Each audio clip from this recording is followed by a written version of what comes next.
I'm Roy Firestone, and this is an unlikely story. Somewhere in the 60s, a struggling veteran stand-up comedian by the name of Jack Roy was about to quit the business because he couldn't get work on TV and decided to submit some jokes to Johnny Carson, figuring that if Johnny liked the jokes, he might get a shot on The Tonight Show. Well, Johnny got the jokes, and he liked them, and he actually performed them in his monologue. But that comedian was angry because Johnny didn't pay for the jokes that were submitted, and Jack Roy wrote a nasty letter to Johnny.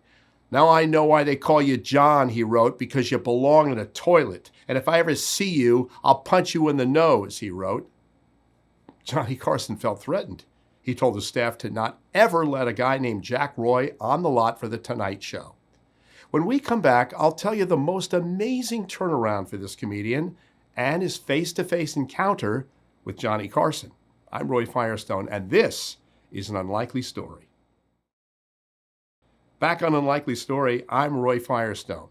Jack Roy was furious with Johnny Carson for using his jokes, but deep down, he was still motivated to give stand-up comedy one more chance. He looked in the Manhattan phone book, he picked out a new name, and he started doing stand-up again.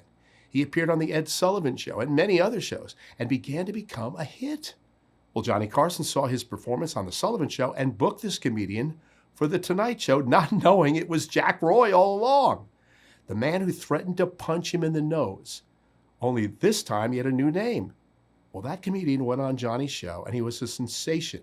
He ended up being booked more than 80 times on The Tonight Show, and Johnny didn't realize it was the same comedian who threatened him until years later.